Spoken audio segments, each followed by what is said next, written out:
Assalamualaikum warahmatullahi wabarakatuh. Halo anak-anak, bagaimana kabar kalian hari ini? Ibu berharap kalian dalam kondisi sehat walafiat ya. Ibu selalu mengingatkan kepada kalian untuk tetap menjaga kesehatan dengan mematuhi protokol kesehatan. Senang sekali bertemu dengan kalian dan salam semangat bagi kalian yang mengikuti pada pembelajaran kali ini. Ya, sebelum kita mulai pembelajaran, alangkah baiknya kita berdoa terlebih dahulu. Berdoa dimulai. Selesai. Nah, anak-anak, minggu lalu kita sudah membahas mengenai unsur pembangun puisi.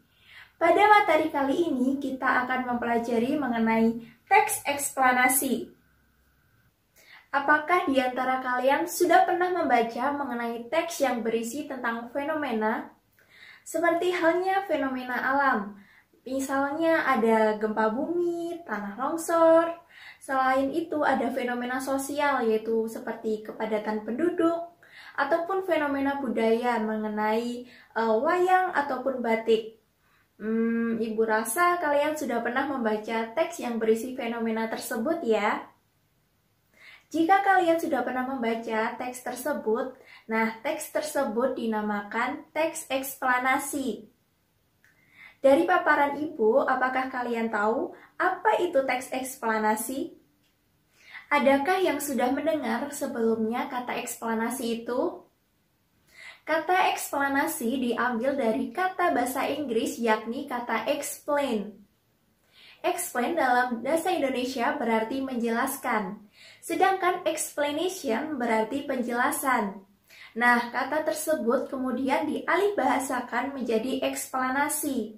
Paham ya?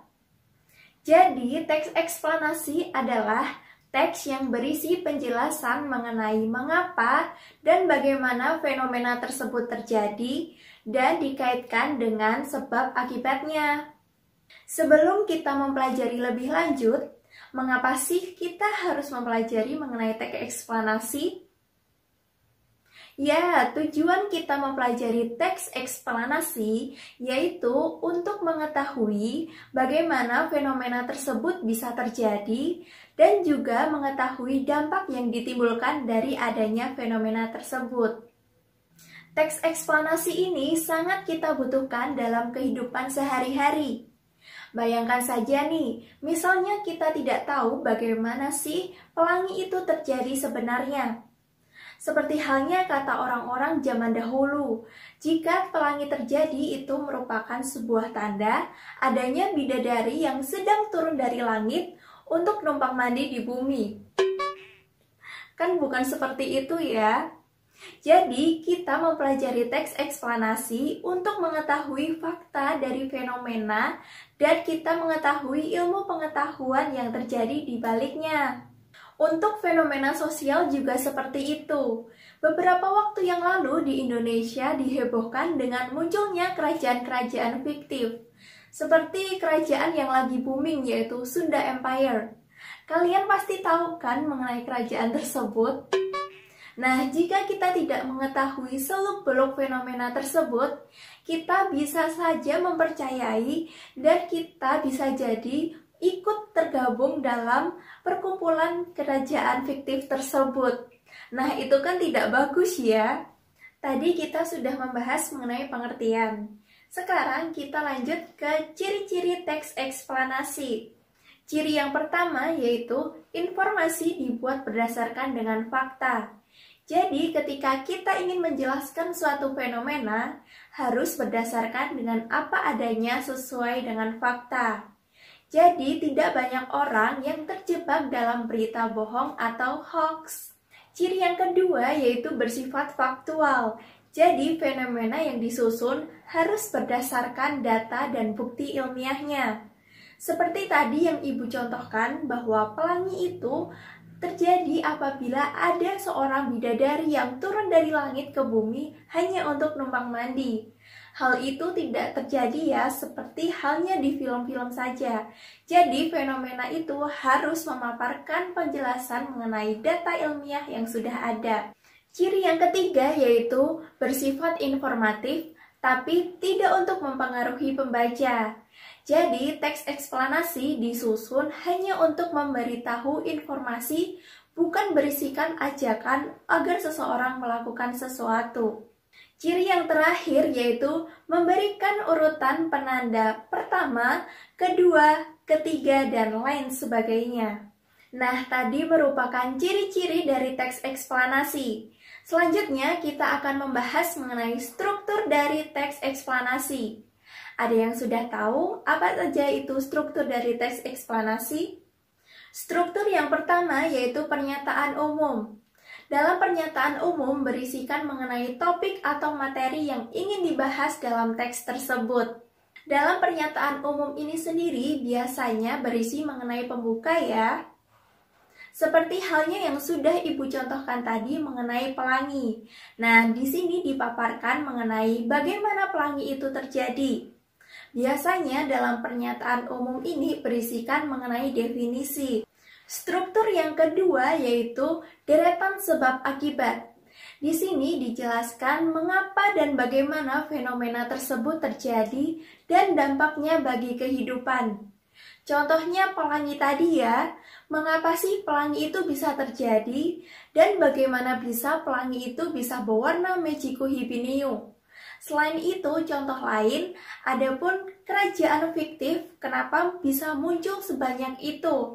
Karena kerajaan fiktif tersebut mungkin orang-orang di dalamnya ingin menjadi terkenal dengan cara instan. Struktur yang ketiga yaitu interpretasi. Di sini berisikan struktur penutup dari kesimpulan yang sudah dijelaskan mengenai topik yang dibahas dari awal hingga akhir. Itu dia 3 struktur dari teks eksplanasi. Selanjutnya kita akan membahas mengenai kaidah kebahasaan dari teks eksplanasi. Kaidah yang pertama yaitu fokus pada hal umum atau generik. Di sini hanya fokus pada hal umum, bukan yang spesifik. Seperti halnya fenomena alam mengenai tsunami maupun tanah longsor. Di sini hanya dibahas mengenai hal umum bagaimana cara terjadinya tsunami tersebut. Bukan seperti tsunami pada Aceh maupun tsunami pada Pangandaran. Jadi paham ya maksud saya? Kaidah yang kedua yaitu menggunakan istilah-istilah ilmiah, seperti proses terjadinya pelangi. Kaidah yang ketiga yaitu menggunakan konjungsi waktu dan sebab akibat. Konjungsi waktu contohnya yaitu sesudah, kemudian, lalu, dan seterusnya. Sedangkan konjungsi sebab akibat contohnya yaitu oleh karena itu, oleh sebab itu, dan seterusnya. Kaidah yang keempat yaitu menggunakan verba material dan verba relasional. Itu dia materi yang sudah Ibu jelaskan mengenai teks eksplanasi. Tadi Ibu sudah memaparkan materi mengenai tujuan, pengertian, ciri-ciri ada 4, yaitu menggunakan informasi yang faktual. Selanjutnya, informasi yang dibuat berdasarkan dengan fakta, bersifat informatif tetapi tidak mempengaruhi pembaca, dan yang terakhir memberikan penanda urutan pertama, kedua, dan ketiga. Selanjutnya, Ibu sudah memaparkan mengenai struktur dari teks eksplanasi, yaitu ada 3. Yang pertama, pernyataan umum, deretan sebab akibat, dan interpretasi. Kemudian yang terakhir Ibu sudah memaparkan mengenai kaidah dari teks eksplanasi yaitu ada 4, yakni fokus pada hal umum atau genetik, kemudian menggunakan kata-kata ilmiah, kemudian menggunakan konjungsi waktu dan sebab akibat, dan yang terakhir menggunakan verba material dan verba relasional. Dari materi yang sudah Ibu sampaikan, apakah kalian sudah paham? Jika masih ingin ada yang ditanyakan, Ibu persilahkan kalian bertanya pada kolom komentar di bawah ini ya. Untuk menambah pemahaman kalian, Ibu ingin setelah menonton video ini, kalian membuat teks eksplanasi berdasarkan fenomena sosial yang terjadi di Indonesia.